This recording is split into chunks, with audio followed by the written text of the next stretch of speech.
Well, you're back. Well, I'm before we carry on, I'm just making aware that I've already had my 2 jabs. The young lady behind me has recovered just recently, so she's not infecting anyone. And I'm still in danger. And you're still in danger. I'm wearing my mask so they don't get me sick. See, when you reach my age, you become like, Yes. Exactly. the crucial. No.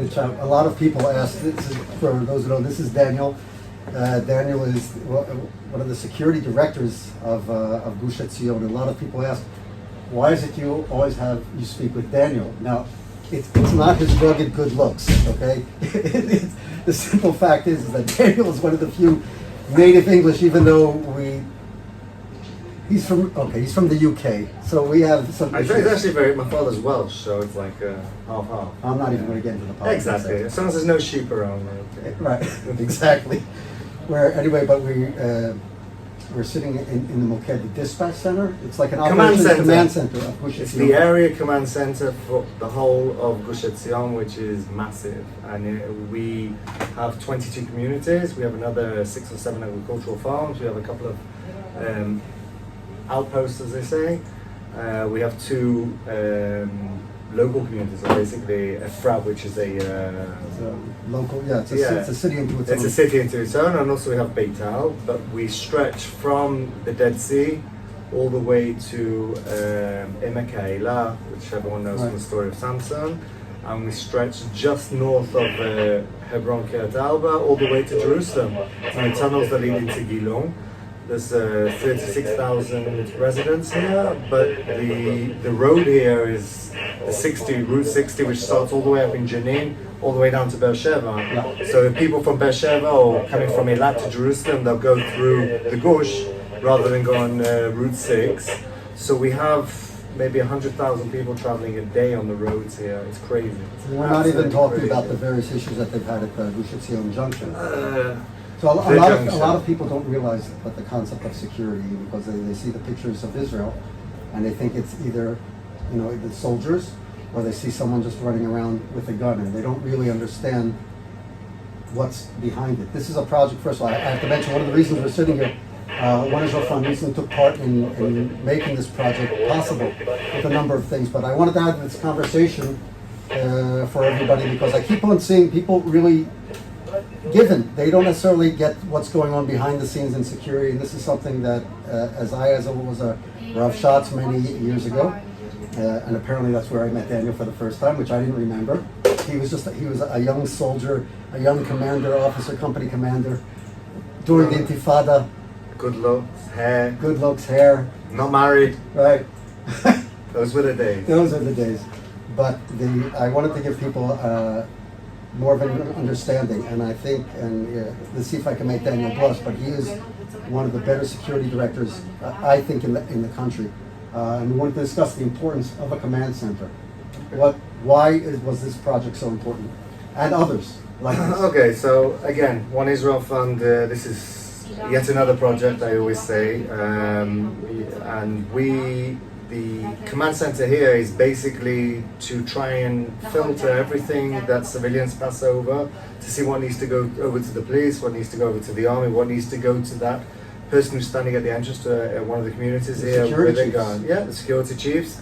And basically we know how to filter the information that's coming. And coordinate. Exactly. So basically what we do is we receive a phone call saying that just now, I'm soaking wet, I've just returned from a vehicle collision.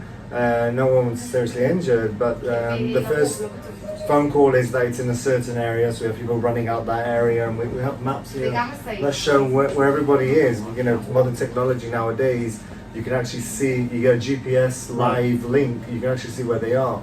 And it took us a couple of minutes to realize that the first initial area we were told it happened it wasn't there, it was somewhere else altogether. So it was here when it was happening, when you guys were outside. Yeah. So basically, here it's an information center, but it's an information center that knows what's real, what's not real, what's crucial, what's not crucial, and they also know how to take pieces of jigsaw and to make it into one big puzzle. You're an artist, so you love these kind of things. Exactly. You'll start with something very small, so we'll hear something on the radio, and then we'll receive something maybe on a WhatsApp or an SMS message, and then we'll get a phone call from somebody, and within seconds we'll be able to... That's what was happening here. Within seconds we'll be able to understand that we actually have a live event happening, right. and it's something that needs to be dealt with immediately. Sometimes it's information that's being passed to us that we realize we have time to deal with it, etc.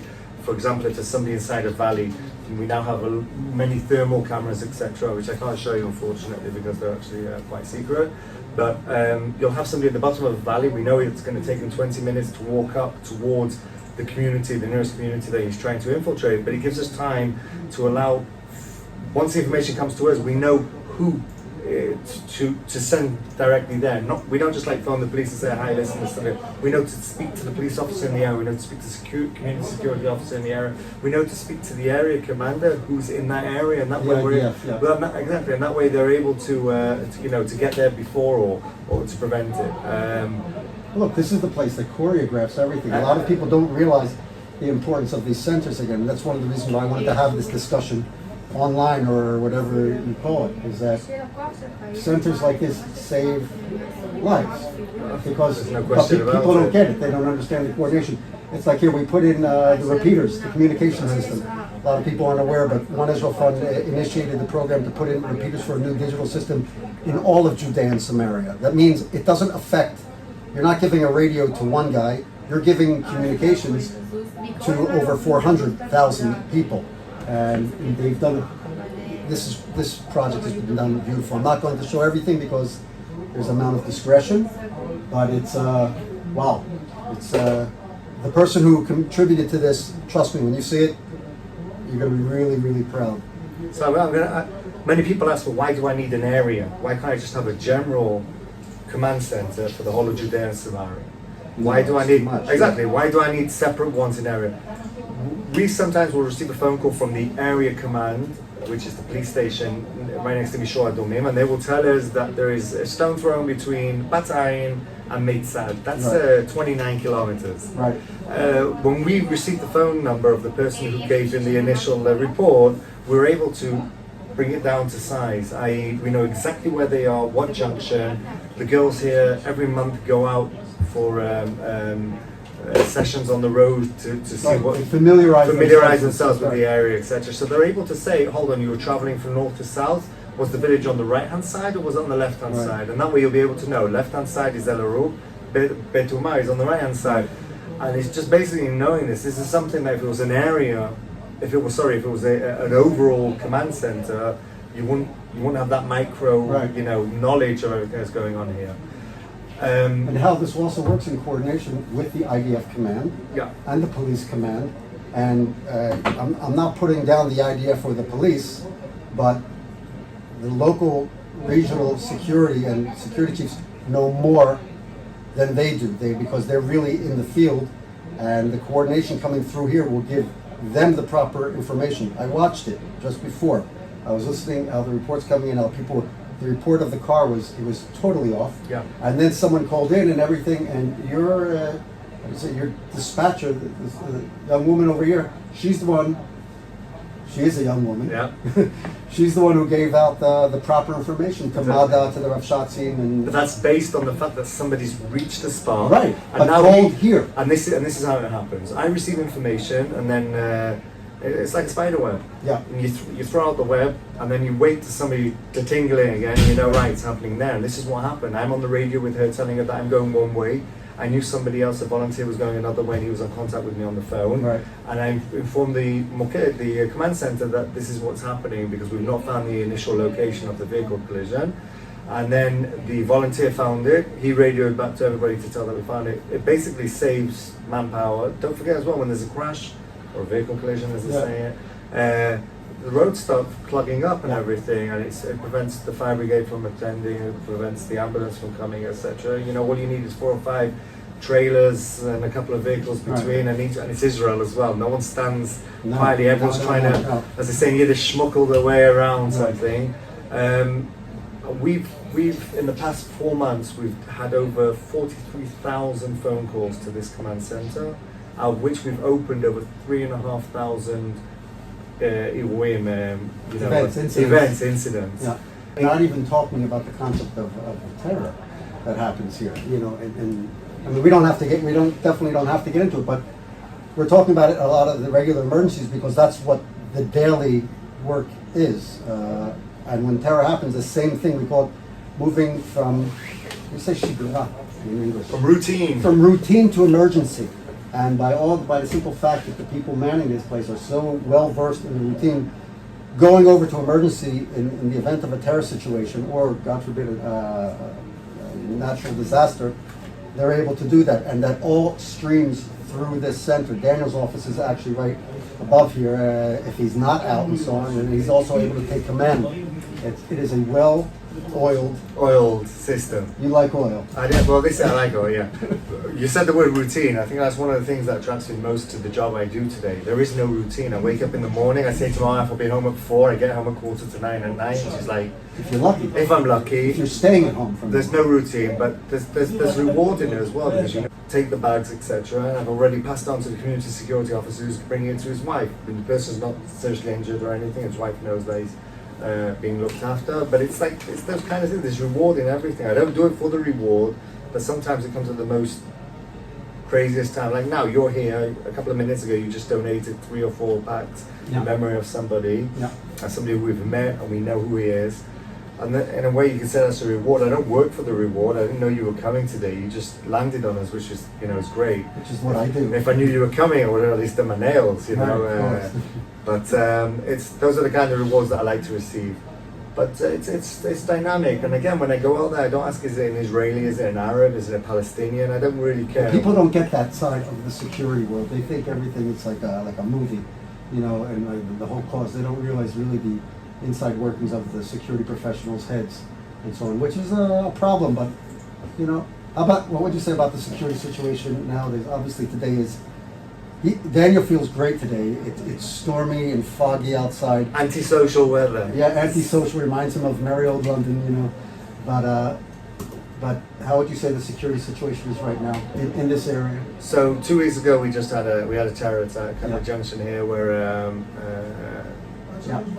an assailant was walking around with a meat cleaver down his pants, and when he was intercepted by one of the citizens, an armed citizen, that's what I'm going to call it, an armed citizen, he threw this meat cleaver and he was neutralized.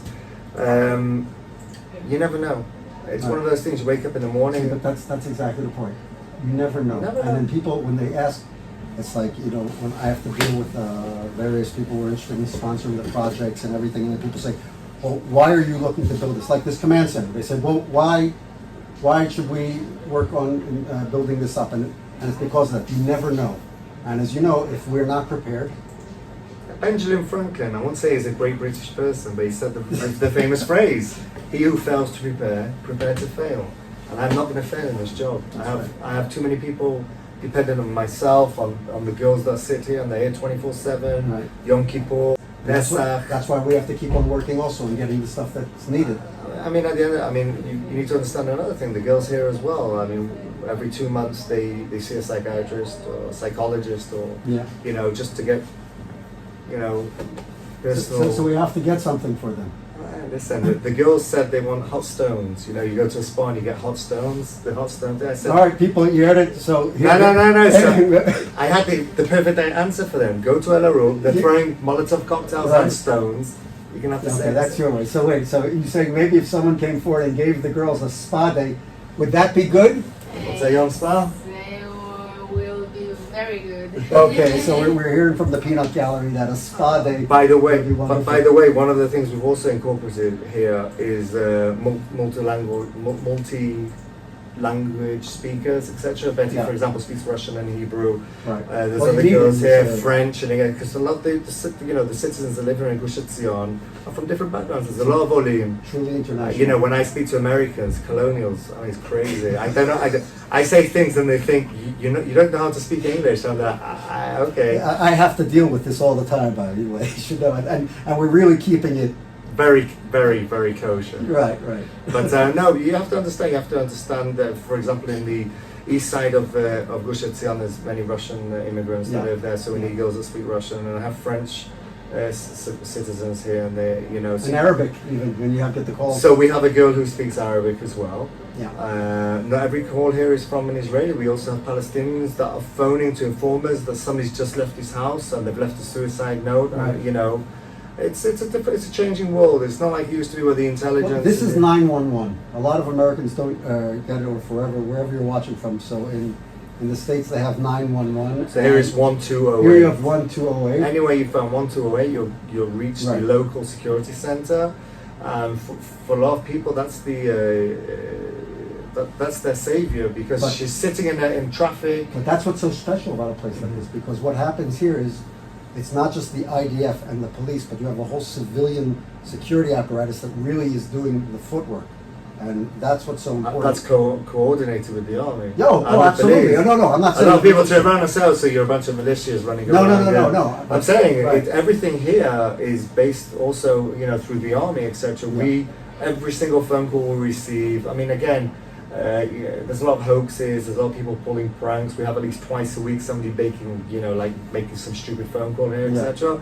But we've had already the three boys were kidnapped literally from where we 150 meters from here. Yeah. And we never want to receive that phone call again saying I've been kidnapped.